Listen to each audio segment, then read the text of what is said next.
방송에서 제공하는 투자 정보는 투자 판단에 대한 조언입니다. 방송에서 제공하는 주식의 가치, 가격 상승 및 가격 하락에 대해서는 방송사에서 보장하지 않습니다.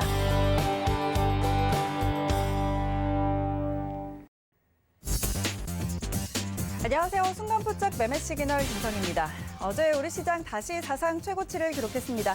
코스피가 1.6% 상승으로 전일의 낙폭을 모두 다 회복해냈는데요. 어제 시장은 기관이 끌어줬습니다. 2,600억 원가량 매수해주면서 지수 상승을 이끌었고 외국인도 매수로 전환하기는 했지만 그 규모가 크지 않아서 확실한 방향성은 아니었습니다. 코스닥 시장 상대적으로 탄력이 떨어지기는 했지만 그래도 함께 빨간불 켜냈습니다. 감압의 뉴욕 증시도 전일의 하락을 딛고 경기 부양 기대감에 3대 지수 모두 상승으로 마감했는데요. 과연 오늘 우리 시장은 어떤 시그널을 보낼지 서울경제TV 전문위원들과 함께 확인하시죠.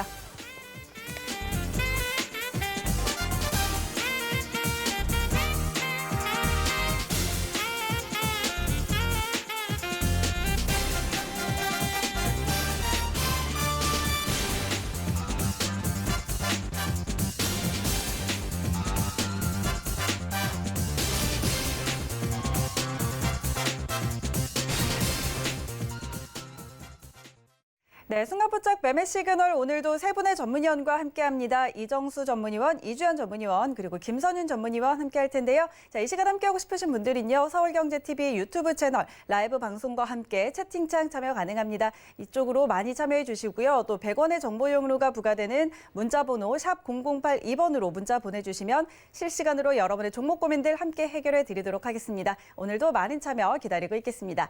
자, 오늘도 저희는 서울경제TV의 아침을 여는 정재훈 전문위원과 함께 문 열어보도록 하겠습니다. 위원님 안녕하세요. 안녕하십니까, 정재훈입니다. 네, 자 어제 우리 시장 코스피 시장 또 신고가를 갱신을 해줬고 간밤에 뉴욕 증시도 S&P 500과 나스닥이 신고가를 갱신했습니다. 오늘 우리 시장 흐름부터 전망해 주시죠. 예, 뉴욕 증시는 상승으로 좀 마무리가 됐죠. S&P 500 지수와 나스닥 지수는 좀 최고치로 마감이 되는 그런 모습들이었었고요.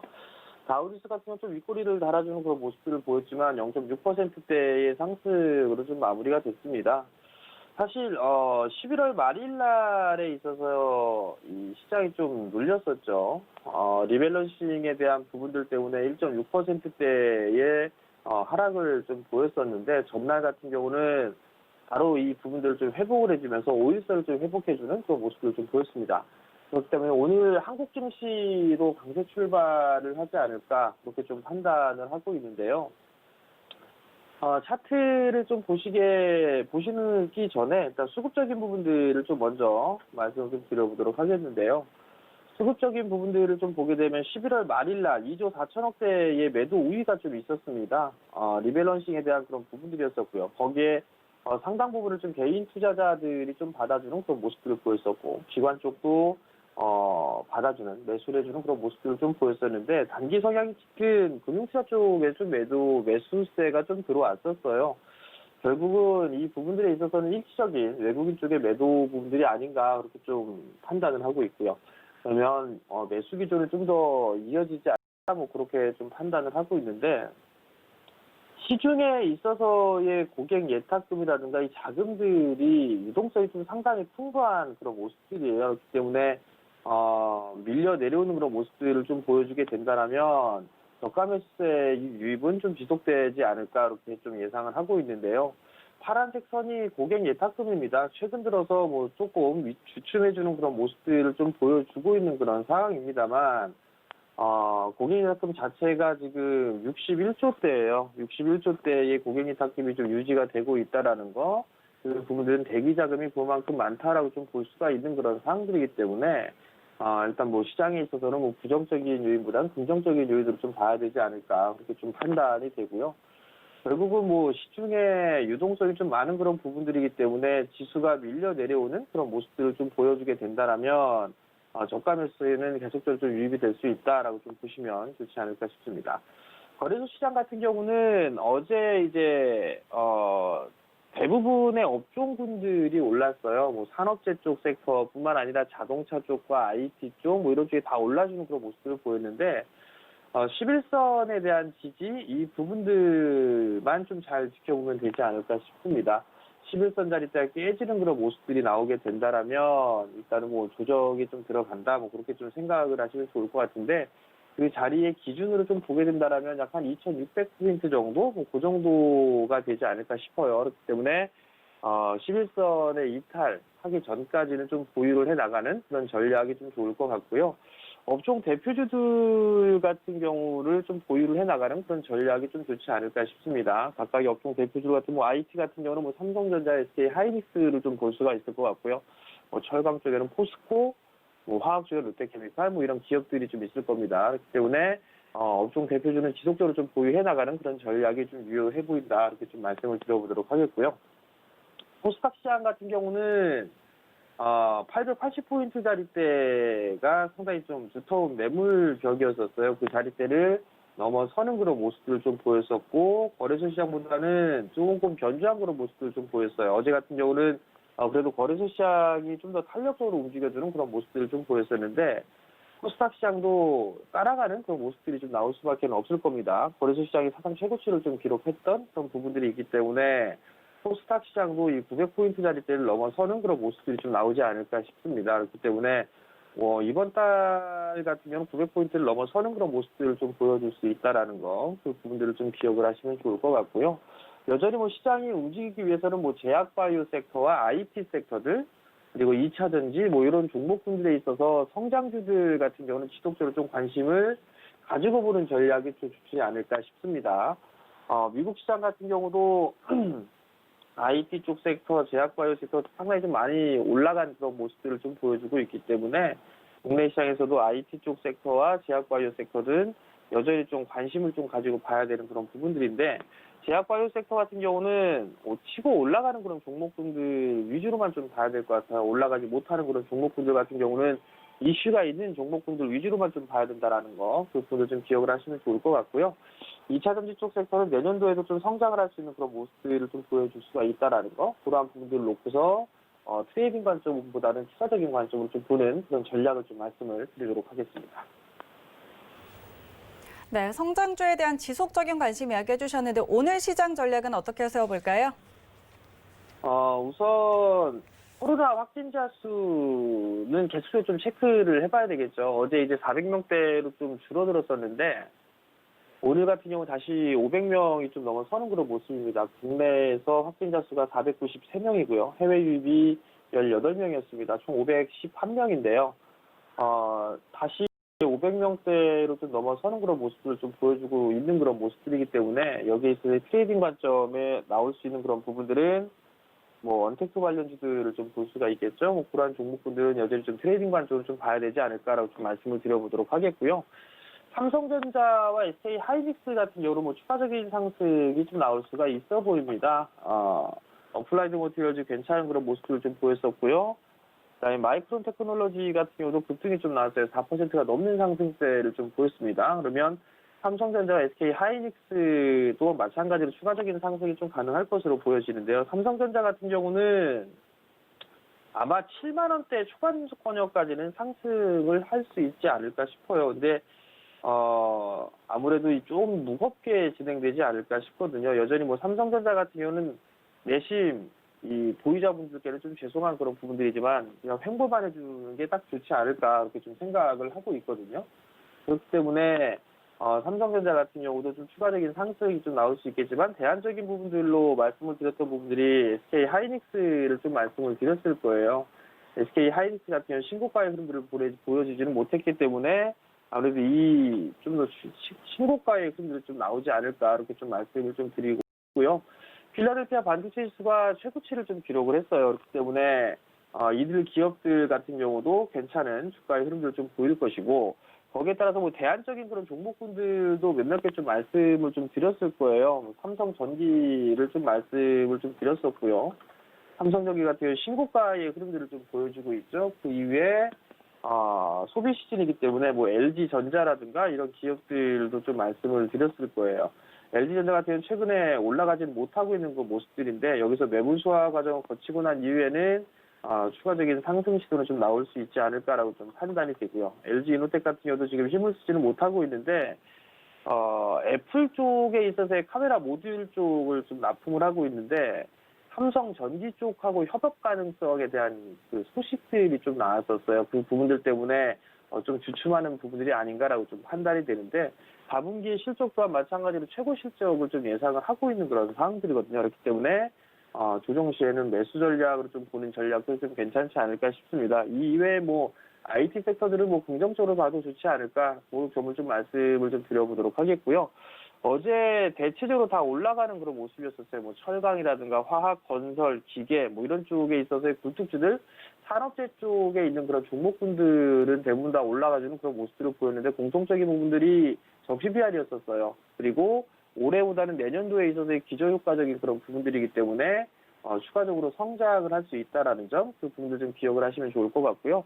또한 이들 종목군들 중에서 이제 성장주로 좀 분류를 할 수 있는 그런 종목군들이 있어요. 결국은 매물 소화를 하고 난 이후에 추가적인 상승 시도는 좀 나올 수 있다라는 거, 대표적으로 뭐 철강 쪽이라든가 화학, 조선, 건설 쪽을 좀 볼 수가 있을 것 같고요. 그 이외에 뭐 금융 쪽도 볼 수가 있을 것 같은데, 철강 쪽 같은 경우는 뭐 포스코라든가 이런 기업들이 어저께 좀 상당히 좀 괜찮은 주가의 흐름들을 좀 보였었어요. 장중에 뭐 5%대의 상승을 좀 보여주는 그런 모습들을 좀 보였었고요. 새로운 쪽에 있어서 사업을 좀 추진하고 있는 그런 모습들을 좀 보여주고 있는 그런 상황들이죠. 25만 원 언저리대가 고점권역인데 이 자리대를 한 번 더 돌파 시도가 좀 나와줄 수 있지 않을까 이렇게 좀 판단이 됩니다. 그리고 넘어가게 된다라면 그 다음 자리대는 한 27만 원대 중후반 자리대를 좀 볼 수가 있을 것 같거든요. 뭐 추세적인 보유 전략은 좀 괜찮지 않나라고 좀 보여지고요. 그리고 그 이외에 뭐 현대제철도 있겠죠. 현대제철 같은 경우도 이 현대그룹주들 같은 경우는 수소 쪽에 있어서의 신사업 쪽, 정부 정책 쪽으로 좀 밀고 있는 그런 상황들이기 때문에 현대그룹주들 같은 경우는 내년도 시장에도 좀 잘 봐야 되지 않을까 싶은데 현대제철 같은 경우도 추가적인 상승 시도는 좀 나와줄 수 있지 않을까 싶습니다. 추세적으로 추세 라인대를 여전히 좀 지속적으로 높이고 있는, 고점을 높여주고 있는 그런 모습들을 좀 보여주고 있는 그런 상황이기 때문에 이러한 종목군들은 조정 시에는 관심 있게 좀 봐도 좋다라는 전략을 좀 말씀을 드려보도록 하겠고요. 조선 쪽 같은 경우를 보게 되면 조정의 폭이 상대적으로 좀 적어요. 어제도 조금 약한 그런 모습들을 좀 보였었죠. 그러면 이들 기업들 같은 경우는 이제 순환매 관점으로 놓고 봤을 때에 한 번쯤 매수 타이밍에 좀 도래할 수 있는 그런 부분들이 될 수가 있을 것 같습니다. 한국조선해양 같은 경우는 어제 강보합세로 좀 마무리가 되는 그런 모습들이었고 3거래일째 눌림을 좀 주는 그런 모습들을 좀 보였었기 때문에 단기적인 매수 포인트는 이제 들어오지 않을까라고 좀 판단이 되고요. 대우조선해양 같은 경우는 반대로 좀 상승해주는 그런 모습들을 좀 보여줬었죠.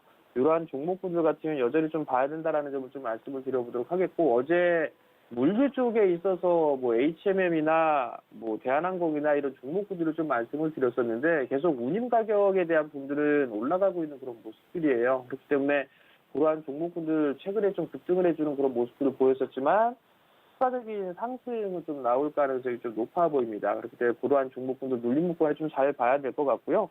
건설 쪽 같은 경우는 뭐 현대건설, GS건설 뭐 이런 종목군들이 좀 있을 거예요. 현대건설 같은 경우도 이 거래일 전에 4%가 넘게 하락을 해주는 그런 모습들을 보였었는데 장기적으로 이 하락세대를 넘어서는 그런 모습들이 좀 나와주고 있죠. 그러면 하락세는 끝났기 때문에 기간 조정 형태로 들어가거나 상승 추세대로의 전환이 좀 될 수 있다는 점을 지금 기억을 하시면 좋을 것 같고요.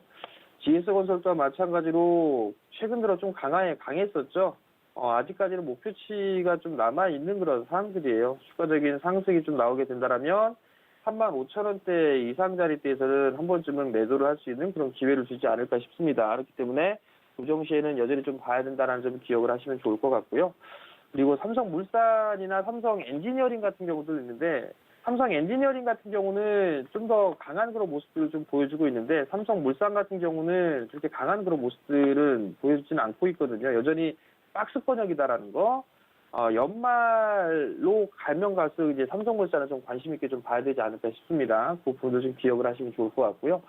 이슈에한 트레이딩을 보게 되면 내년도 시작에서 반도체가 화랑으로 좀 들어갈 것이다라는 전망이 있습니다. 디램 쪽에 약 20% 정도, 낸드 쪽이 약 30% 정도 성장을 할 것이다라는 그런 좀 전해졌었는데요. 또한 관련주들을 좀 보게 되면 많이 말씀을 드렸던 부분이 원익 IPS죠. 원익 IPS 같은 경우 전날 41,000원대에 고점을 기록하고 난 이후에 눌림목을 주고 있는데요. 이 종목은 여전히 신고가 흐름들을 여전히 좀 기억을 해 나갈 수 있다라는 거, 추가적인 상승이 좀 가능하다라는 점을 좀 말씀을 드리도록 하겠고요. 그 이외에 이제 원익 그룹주들은 좀 다 봐야 되지 않을까 싶어요. 원익 QNC라든가 원익 머티리얼즈라든가 이런 종목군들 같은 경우 소재 쪽에 있는 그런 부분들이기 때문에 이런 종목군들은 여전히 좀 봐야 된다라는 거를 좀 말씀을 드려보도록 하겠고요. 네, PSK 같은 경우도 최근 들어서 신고가의 흐름을 보여주고 난 이후에 한 일주일이 한 2주일 가까이 조정을 좀 받았죠. 이제 저가의 타이밍을 좀 잡아볼 구간에 왔다라는 걸 좀 보시면 좋을 것 같고요. 하나마이크론 같은 경우도 여전히 좀 괜찮은 그런 모습들을 좀 보여주고 있다라는 거. 최근 들어서 한 2주 정도의 쉬어가는 그런 모습들이 좀 나와주고 있는데 내년도 시장에 있어서의 성장을 상당히 좀 큰 폭으로 가능한 그런 부분들이 있고 랜드나 디램 쪽뿐만 아니라 비메모리 쪽에 있어도 수혜를 좀 받을 수 있는 그런 종목이기 때문에 한 번쯤 여전히 좀 관심 있게 봐야 된다라는 점, 그 부분도 좀 말씀을 드리도록 하겠고요. 다른 부분들의 이슈를 보게 되면 공인인증서가 10일부터 이제 폐지가 됩니다. 그러면 거기에 따라서 이슈적인 부분들이 좀 나올 수가 있을 것 같죠. 한국정보통신이나 이런 기업들이 수혜주로 좀 부각이 되고 있는 그런 사항들인데요. 한 차례 5월달, 6월달에 크게 상승을 했었죠. 그리고 난 이후에 수렴 과정을 좀 거치는 그런 모습들을 좀 보여주고 있습니다. 그래서 이제 거래량이 좀 증가가 되는 그런 모습들이 보여주게 된다라면 한 번 정도의 반등이 좀 나올 수가 있겠죠. 이러한 흐름들을 좀 보게 되면 관련주들 단기적으로 좀 봐도 좋지 않을까 싶고요. 관련주도 한국정보통신이나 라온시큐어 같은 경우는 어제 거래량이 조금 늘어나는 그런 모습들을 좀 보여주고 있죠. 이러한 종목들도 좀 괜찮아 보이고요. C큐브 같은 경우도 저가 종목이긴 하지만 마찬가지로 5월 달에 대량 거래가 터져주고 난 이후에 수렴 과정을 좀 거치고 있어요. 그렇기 때문에 여기서는 이제 한 차례 상승이 좀 나와줄 수가 있다라는 점을 좀 보시면 좋을 것 같고요. 그리고 한국전자인증도 있죠. 한국전자인증 같은 경우도 마찬가지로 5월 달에 큰 폭의 거래량이 좀 섰었죠. 그리고 난 이후에 이 친구 같은 경우는 윗꼬리가 좀 상당 부분 많이 있지만 윗꼬리가 달려진 구간 속에서의 거래량이 여전히 좀 많이 터지면서 진행이 되고 있다라는 점, 추격 매수를 하면 안 된다는 얘기겠죠. 윗꼬리 좀 달아주는 그런 모습들이 있으니까 추가적인 상승 시도가 좀 가능해 보이니까 이러한 종목군들을 좀 관심 있게 보셔도 좋지 않을까 싶고요. 마지막으로 이제 수급 개선주를 좀 보게 되면 아마 공인인증서 관련주일 거예요. 한국정보인증 같은 경우도 좀 괜찮아 보입니다. 한국정보인증 같은 경우는 오히려 고점을 좀 저점을 높여주는 그런 모습을 좀 보여주고 있다라는 점, 그 부분들이 좀 긍정적이지 않나라고 좀 판단이 되고요. 시간이 지날수록 거래량 자체가 늘어나고 있어요. 오늘도 거래량이 늘어나는 그런 모습들을 보여주게 된다라면 추가적인 상승이 좀 가능해 보이고요. 그다음에 두 번째 종목은 카카오입니다. 카카오 같은 경우도 최근 들어서 한 달 정도 쉬어가는 그런 모습들이 좀 나왔었죠. 이번에는 이 자리대 38만 원짜리대를 넘어서는 그런 돌파 시도가 좀 나오지 않을까라고 좀 판단이 되기 때문에 관심 있게 좀 보셔도 좋을 것 같습니다.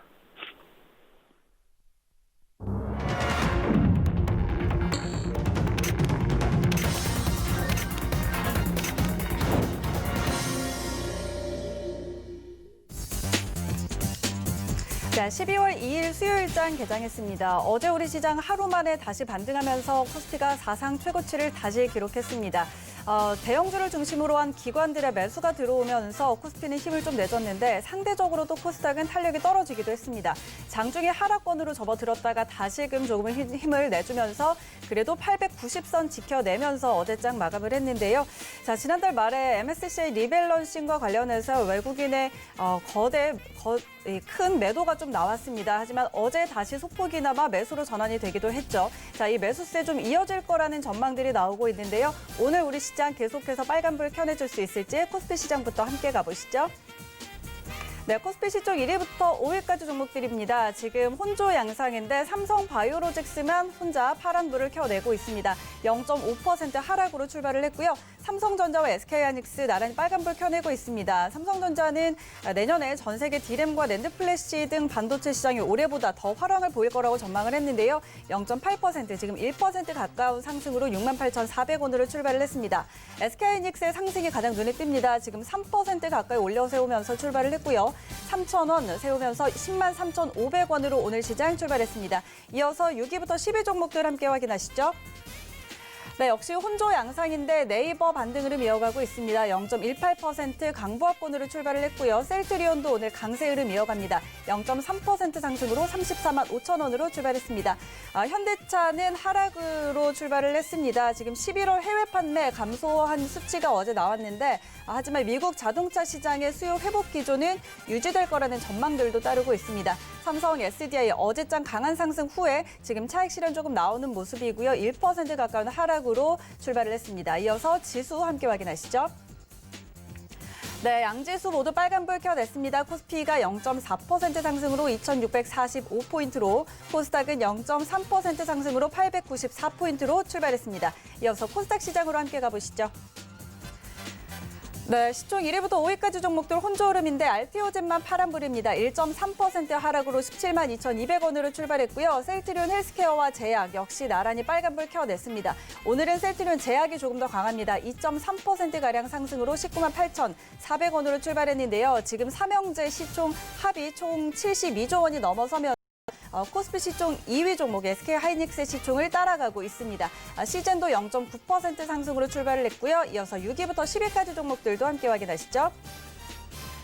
네, 역시 혼조 양상인데 제넥신만 파란불을 켜냈습니다. 제넥신이 어제까지는 외국인과 기관 러브콜의 5%가량 급등이 나오면서 시총 7위까지 올라온 모습인데 오늘은 약간 차익 실현이 나오는 모습이고요. 카카오게임즈 0.2% 상승입니다. 하지만 지금 주가 계속해서 좀 횡보하고 있는 모습입니다. 오늘 CJ ENM도 0.45% 상승하면서 13만 3,900원으로 출발했습니다.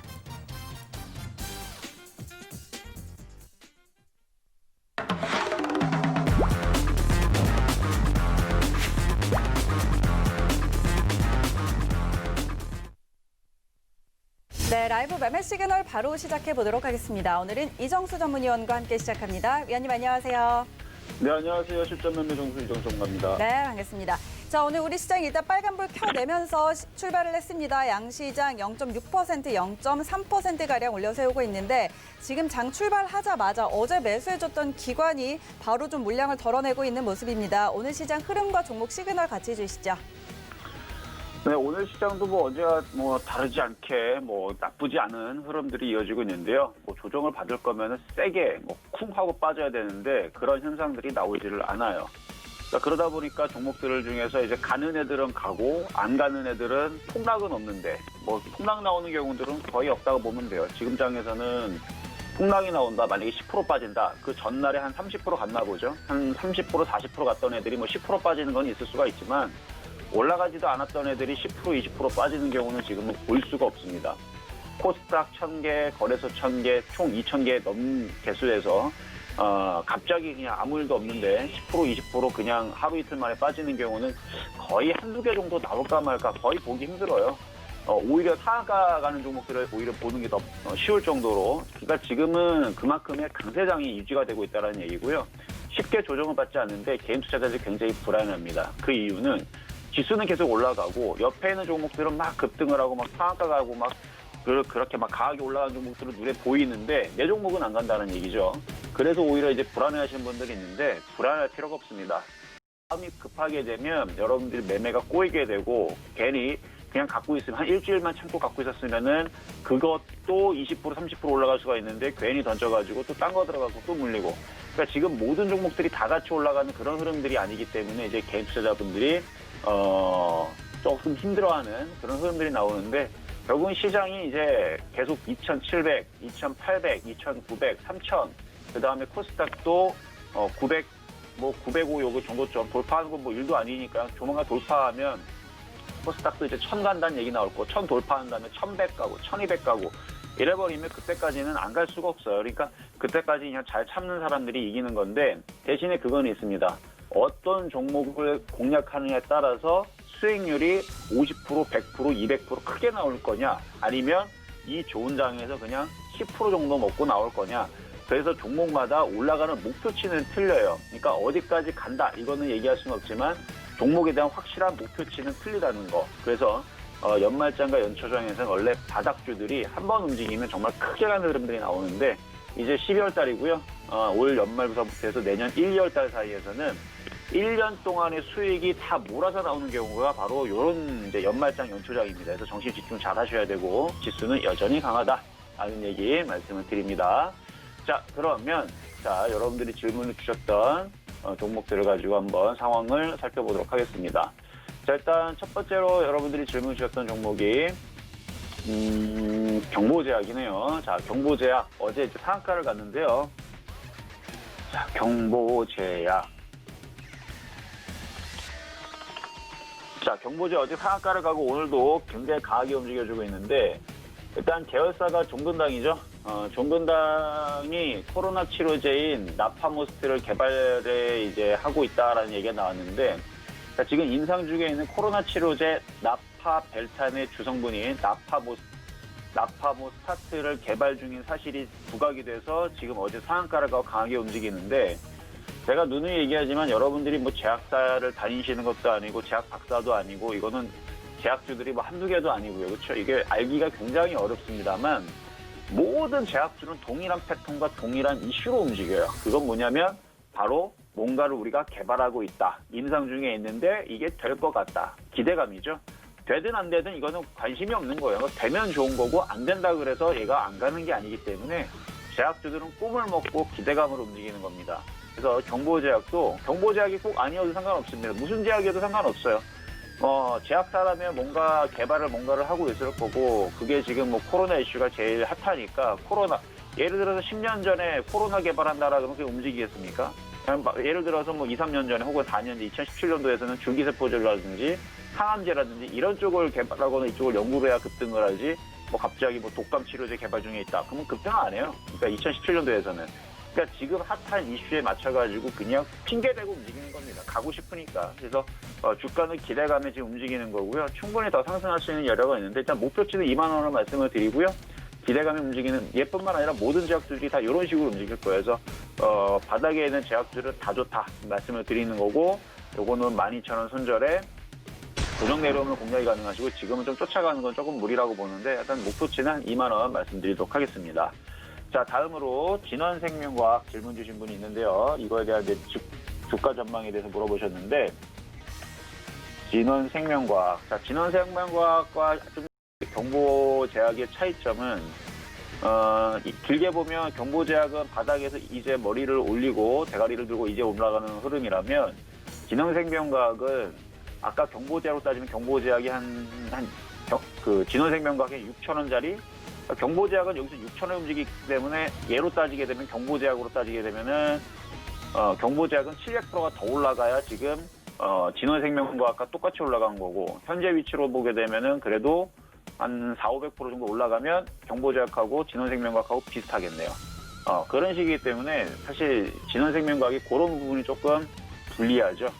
많이 올라갔다는 부분이 좀 불리하긴 하지만 뭐 못 갈 거는 아니에요. 여전히 지금 제약주들이 강하고 시장이 강세에 떠 있기 때문에 세력들도 비싸게 올려놓고 자기네들도 물량을 덜어내야 되죠. 그러니까 그 물량을 받아줄 개인 투자자분들을 기다리고 있는 것 같고 그래서 저점이 안 깨지면 한 번 정도는 다시 상승이 가능할 수 있을 것 같은데 불리한 점은 이미 많이 올라 있기 때문에 좀 불리하지만 아직 끝난 것은 아니다. 그래서 지금 이슈를 살펴보면 지난번에 이제 11월 달에 엊그저께네요. 11월 30일 날 경구용 치료제인 GLS1027에 대한 미국 그 FDA 임상 이상을 시험 계획 승인 소식에 따라서 그런 기대감에 지금 아직까지 진원생명과학이 잘 여기서 버텨주고 있는데 거기다 지금 국내 조류독감도 들어와 있고 그래서 동물 백신 관련주 해가지고 뭐 진단 키트 관련주 해서 뭐 나쁘지는 않아요. 지금 차트의 흐름들은. 그래서 다시 한 번 더 여기서 움직여주게 되면 손절 가격은 23,000원 두시는 게 좋을 것 같고 한 번 정도 올라오면 35,000원 정도에서는 좀 조심을 좀 해야 되지 않을까. 왜냐면 바닥에서 이미 많이 갔어요. 바닥에서 많이 올라갔기 때문에. 그래서 저라면 초보자분들이라면 이런 데서 매매하지 마시고 진원생명과학의 5,000원짜리 있는 종목들이 지금 제약주에서 많거든요. 그래서 그런 종목들을 찾아내세요. 이거 올라가기 5분의 1 전의 수준, 올라가기 전에 있었던 모양들이 지금 제약주도 많으니까 어쨌든 요거는 그렇게 말씀을 좀 드렸고요.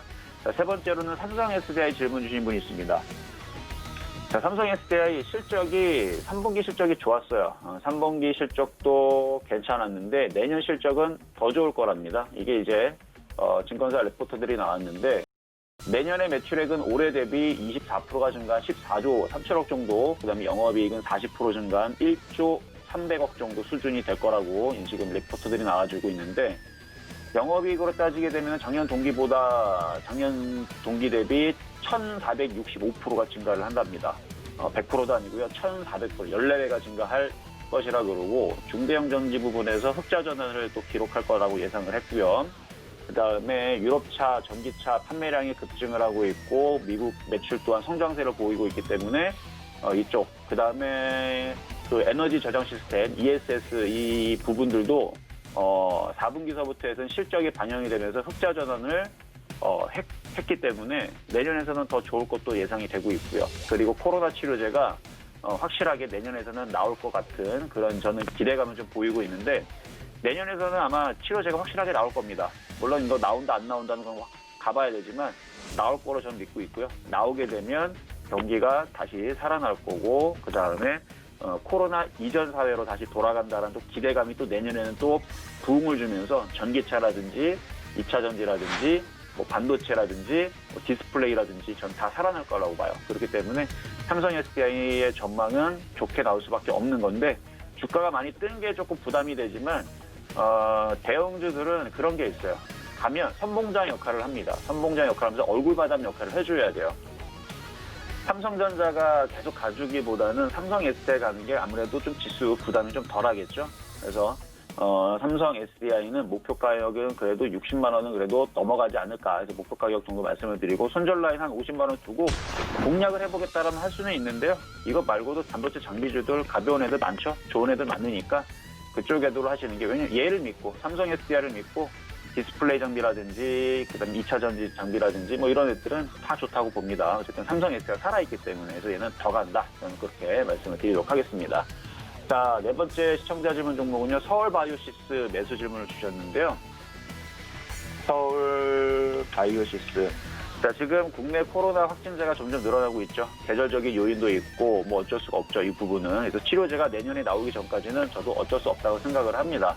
그래서 지금 대한감염학회에서 얘기하는 부분, 질병관리본부에서 얘기하는 부분, 일주일에서 2주일 사이에서는 1,000명이 늘어날 거다. 뭐 이런 얘기로 인해 가지고 지금 관련된 이슈에 대한 종목들이 몇몇 가지가 움직이는데, 이 서울바이오시스 같은 경우도 뭐 학교나 교회에다가 바이오 레즈 살균 솔루션 공급 이슈를 지금 가지고 있는데, 그러니까 공기 중에 있는 부분들을 이제 공기청정기처럼 막 이렇게 막 그 LED 이런 이제 살균하는 뭐 그런 거를 얘기를 하는 거죠. 그래서 그런 이제 부분들을 이제 냉난방기에다가 이제 그런 살균 솔루션을 공급을 이제 시작을 했다라고 합니다.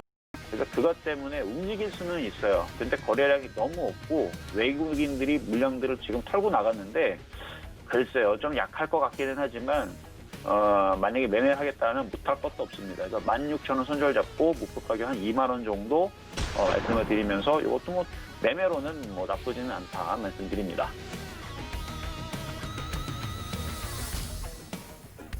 네, 이정수 전문위원의 종목 시그널 함께 하셨습니다. 그리고 오늘은 이정수 전문위원 수익률에 도전하는 날인데요. 자, 오늘은 어떤 종목으로 수익 한번 내볼까요? 자, 오늘의 여러분들한테 드릴 종목은요, 제넥신을 한번 말씀드리도록 하겠습니다. 자, 제넥신.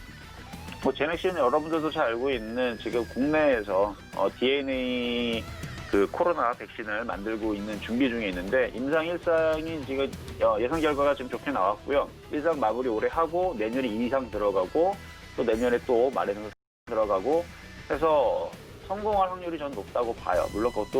물론 뚜껑을 열어봐야 되겠지만, 지금 주가 차트라든지 지금 시장의 강세라든지 제약주의 흐름들이 강한 걸 봐서는 제넥신이 이렇게 무너질 것 같지는 않고요. 60일선 조만간에 뚫어내고 우상향으로 정고점까지는 붙여낼 것 같은데, 그래서 일단 목표 가격은 19만 원을 말씀을 드리고요. 매수 가격은 14만 원 넘지 않는 선에서 14만 원서부터 해서 13만 원까지, 지금서부터 밀리게 되면 충분히 저점 매수 해보실 수가 있고, 손절 라인은 10만 원 말씀을 드리면서, 내년에 코로나 치료제 나오게 되면 뭐 우리가 화이자, 모더나, 아스트라제네카, 물론 제약주도 좋죠, 그쪽도. 그러나 우리가 로얄티를 주면서까지 그쪽을 사주는 것보다는 우리 국내 기술도 있는데, 또 우리나라 DNA 백신이 조금 늦게 생산이 되더라도 생산만 된다라면 DNA 백신에는 대량 생산이 가능하답니다. 그래서 화이자, 모더나도 똑같이 이제 DNA 백신을 하고 있는데 우리나라도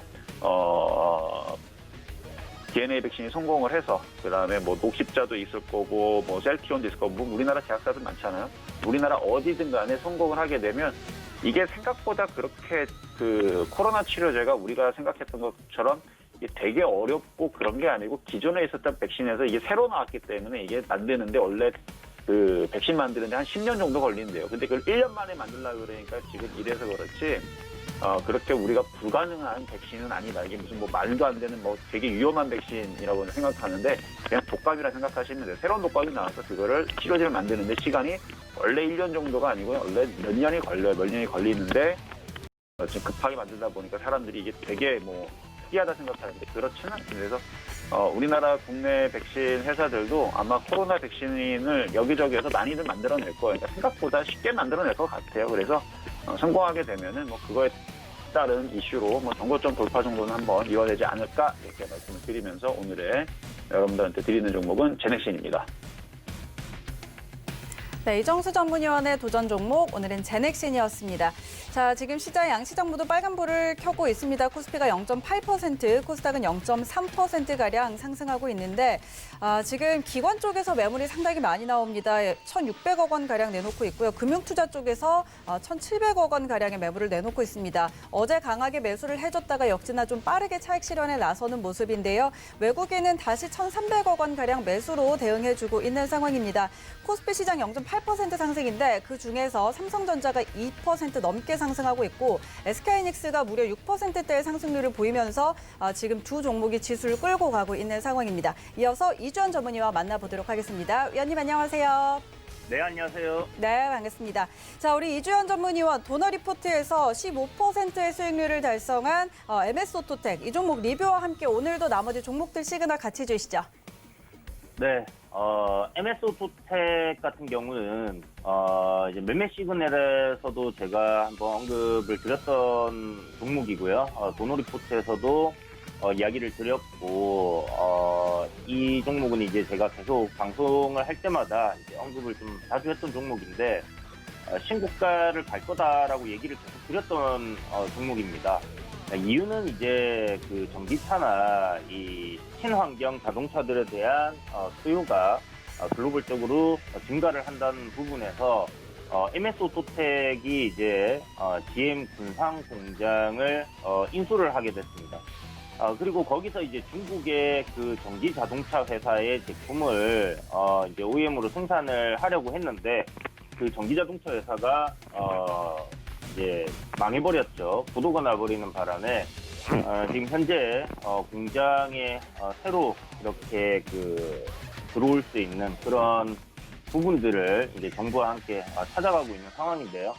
거기서 이제 테슬라의 제품을 생산을 할 수 있게 되느냐 마느냐 하는 이야기들이 나오면서 9월에 이제 급등이 한번 나왔었고요.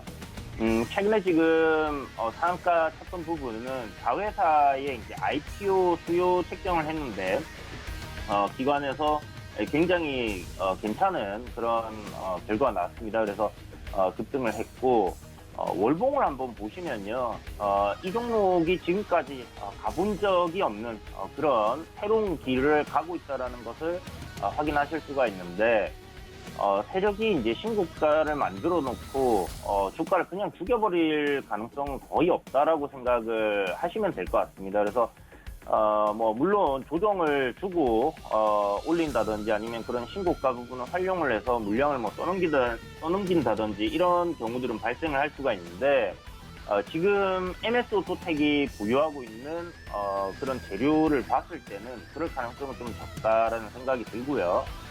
그렇다면 뭐 지금 자리에서 매수를 해도 되느냐라고 물어볼 수 있겠지만 이미 버스는 떠나버렸습니다. 그래서 그냥 손을 흔들어주고 다음 버스를 기다리는 걸로 이렇게 생각을 해두시고요.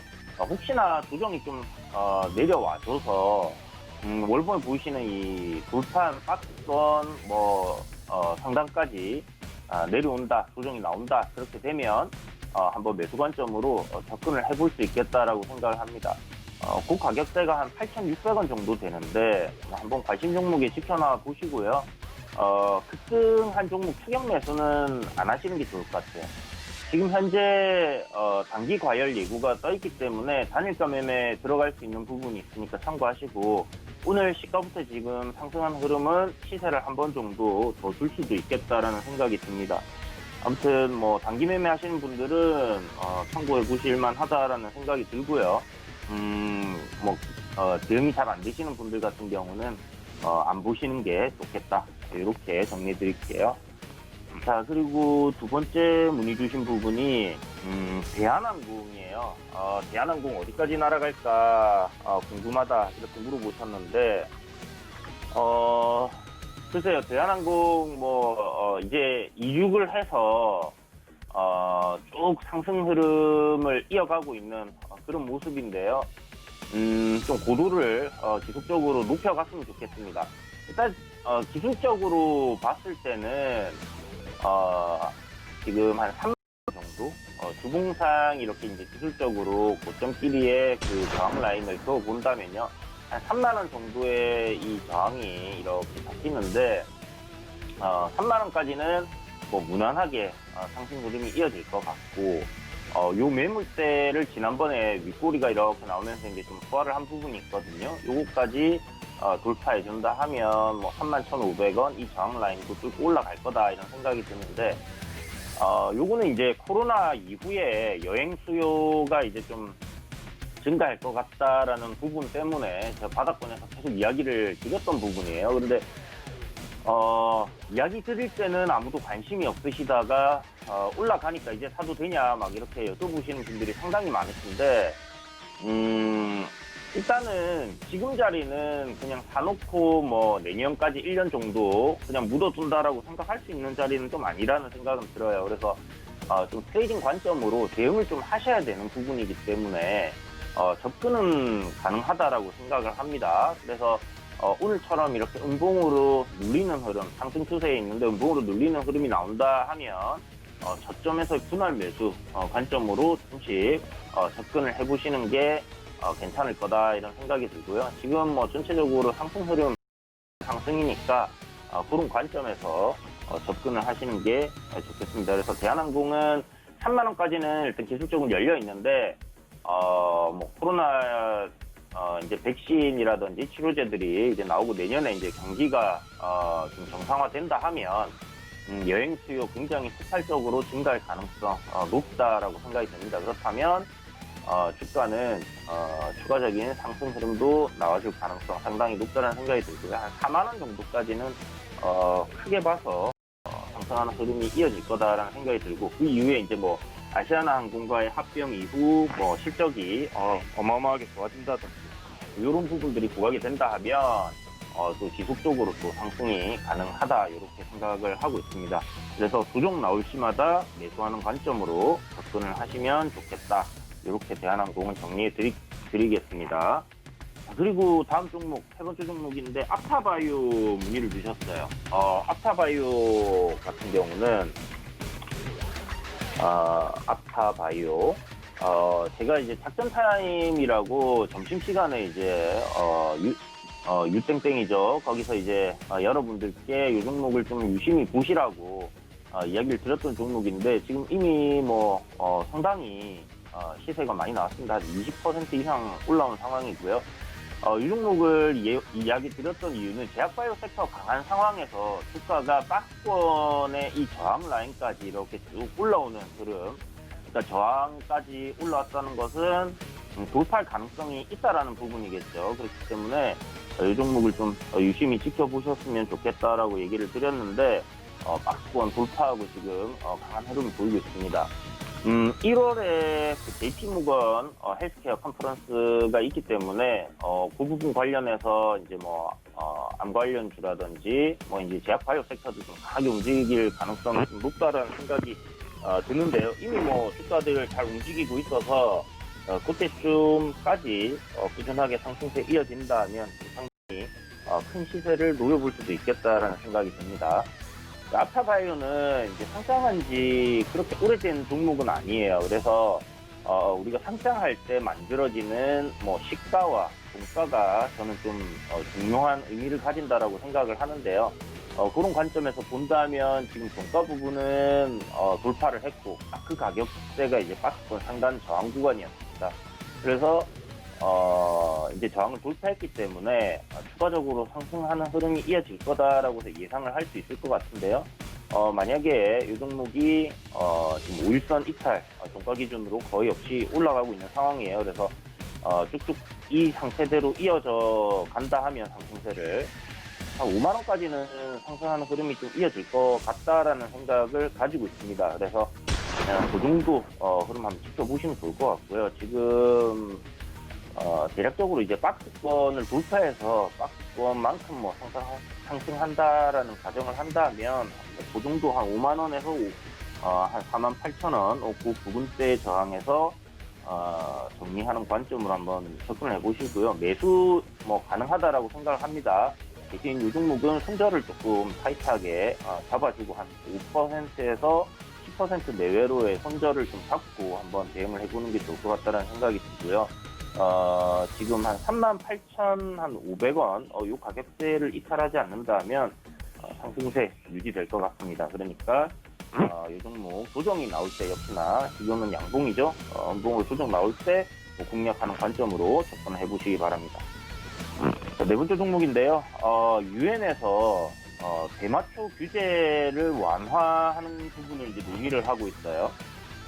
우성첨단 소재가 대마초 관련주로 이제 잘 알려져 있는 종목인데 미국에서는 이제 이 대마초가 합법인 주들이 상당히 많이 있고 계속 늘어나는 추세입니다. 그러다 보니까 이 오락용으로 그리고 그 치료용으로 의약용으로 이제 대마초를 활용을 하고 있는데 오성첨단 소재가 이제 이 대마초를 생산해서 판매하는 이런 사업을 미국에서 이제 진행을 하고 있어요. 그래서 관련주로 지금 부각되고 흐름이 상승 추세로 좋은 모습을 보여주고 있는데요.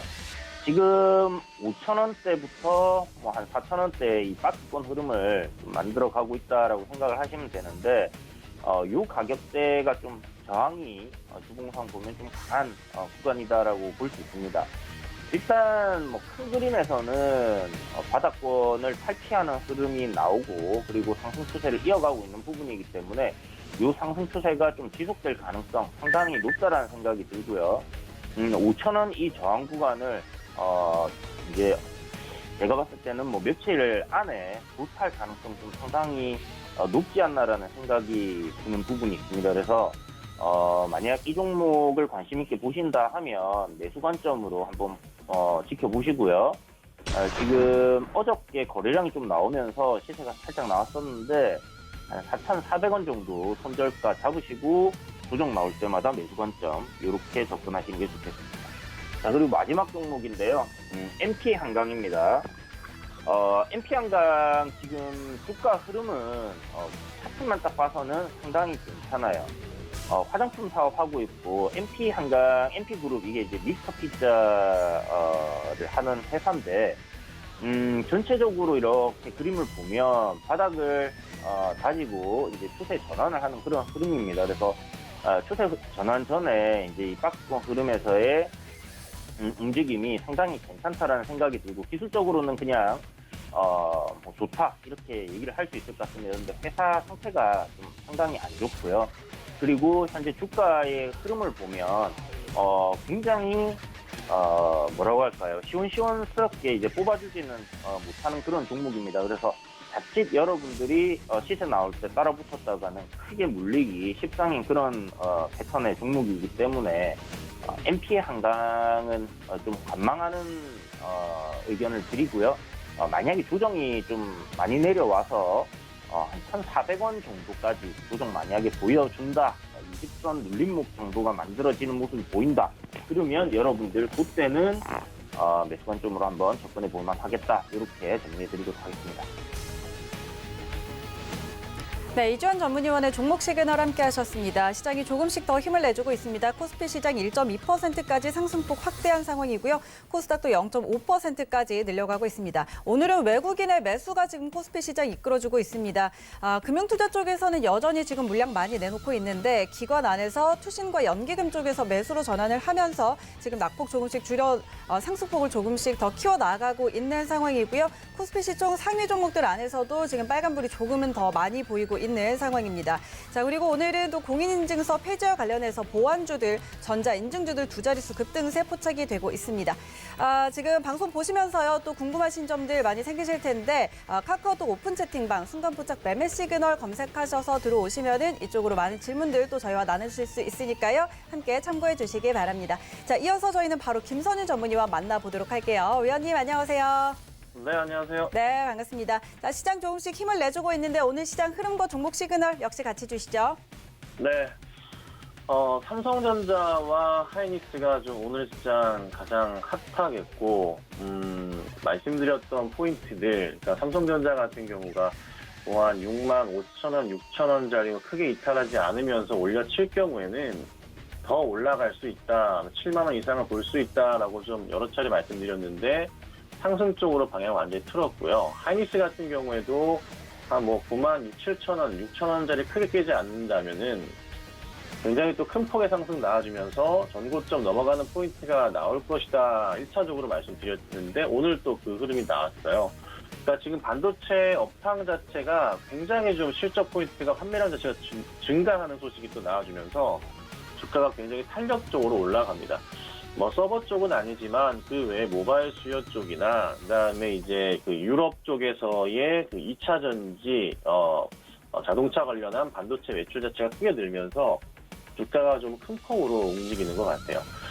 자, 더 갈지 안 갈지 여부도 굉장히 중요하겠지만 우선은 언제까지 갈 건지에 대해서 좀 지켜볼 필요는 있거든요. 저도 당장 이게 11월 중반쯤 하이닉스가 올라섰을 때 2주 이상의 횡보 흐름이 나왔잖아요. 이게 방향성을 어떻게 찾을지 몰랐기 때문에 지켜봤던 거예요. 그래서 잘 올라섰던 것 같고 다시 한 번 더 상승 흐름에 대해서 고민해볼 필요는 있기 때문에 좀 관련주들 잘 지켜보시면 좋지 않을까 싶어요. 그래서 삼성전자 같은 경우도 주가가 더 잘 가고 있습니다. 7만 원 돌파하고 그 다음 어떤 흐름을 보일지 조금은 지켜보시는 전략이 필요하지 않을까 좀 말씀드려요. 그래서 삼성전자나 하이닉스는 우선은 올라갔어요. 그러하니 천천히 보자라고 말씀드리고 홀딩 의견을 드려볼 테니까 이번 주와 그리고 다음 주도 한번 체크하면서 대응을 해보도록 하겠습니다. 자, 그 다음 이제 현대차가 18만 원대 안착이 좀 나왔습니다. 이제 20만 원을 돌파하면서 안착하는 흐름이 나올지 여부가 중요해진 그런 좀 시점인데요. 주가가 순차적으로 지금 아주 천천히 우상향하면서 상승 추세 그리면서 올라가는 모습이 잘 나와주고 있어요. 그래서 전고점 자체가 이제 9월 17일 날 보여줬던 19만 1,500원 자리이기도 하고 종가 기준으로 본다면은 18만 7천원짜리가 종가로 최근에 가장 높았던 자리이기도 해요. 그래서 1차적으로 한 19만 원 정도의 안착을 보고 조금 대응한다면 괜찮지 않을까라는 생각이 좀 들긴 하는데요. 우선은 뭐 크게 문제될 상황은 아니에요. 뭐 원체적으로 튼튼하기 때문에 지수 영향도 안 받고 잘 가고 있는 터라 천천히 시장 보시면서 대응하신다면은 좋은 결과가 있지 않을까 좀 생각이 좀 드네요. 자, 그리고 하나 더 보자면 문배철강이라는 종목인데요. 어제 이제 급등을 하고 오늘 조금 움직임이 좀 나오고 있는데 전체적으로 철강주의 흐름이 굉장히 좀 좋습니다. 실적 개선세가 크게 나온다는 거죠. 그래서 포스코 같은 경우를 제가 꾸준하게 봐라, 흔들리지 말고 가져가면은 내년도에 굉장히 좋은 결과가 있을 거다라고 아주 누누이 말씀드리고 있는 종목 가운데 하나잖아요. 그래서 잘 가고 있는 상황이고 오르지 못했던 문배철강 같은 경우가 또 포스코 쪽이랑 연계돼서 좀 빠르게 좀 실적 추이가 기대감이 커지면서 주가가 올려치고 있긴 있어요. 근데 이 전고점에 맞고 떨어졌던 자리들이 있단 말이에요.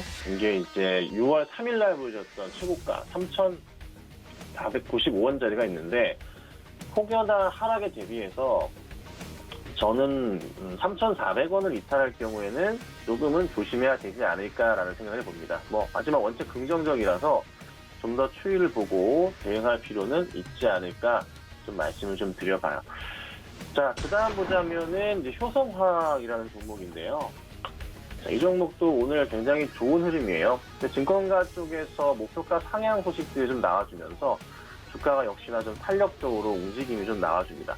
추가적으로 움직임 자체가 더 나올 가능성 충분히 있어 보입니다. 그래서 급하게 매도할 필요는 없어 보이고요. 보유하고 계신 분들은 꼭 홀딩하시고 가져가시는 전략이 필요하지 않을까. 그래서 증권가 쪽의 목표가가 18만 원에서 20만 원까지 올라가는 좀 포인트가 나오고 있습니다. 그래서 좀 더 놔두신다면은 좋은 흐름을 이어가지 않을까 생각이 든다는 점 좀 말씀드릴게요. 그래서 시장 전체적으로 오늘 대형주, 시총 상위주들이 지수를 이끌고 있지만 그 외의 종목들도 좀 따라가는 흐름들이 좀 나오고 있어요. 그래서 오후장 들어서 오르지 못한 종목들도 같이 조금 상승하는 흐름 나올 수 있기 때문에 긍정적으로 시장 대응하시고 천천히 시장 보시라고 좀 말씀드리겠습니다.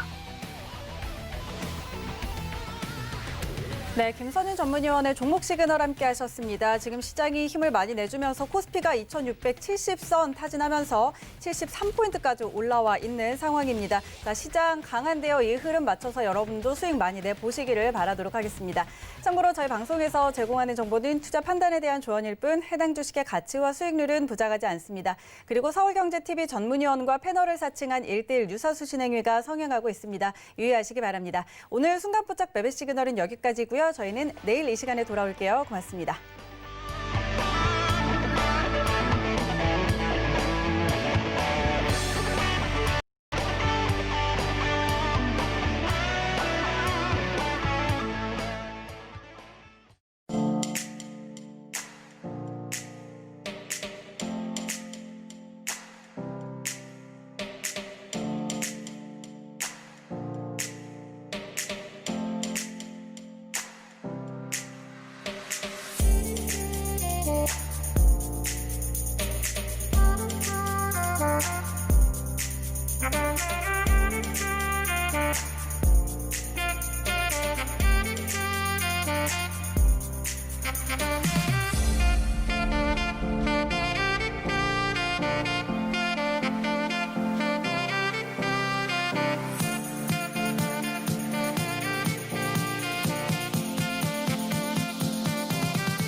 방송에서 제공하는 투자 정보는 투자 판단에 대한 조언입니다. 방송에서 제공하는 주식의 가치, 가격 상승 및 가격 하락에 대해서는 방송사에서 보장하지 않습니다.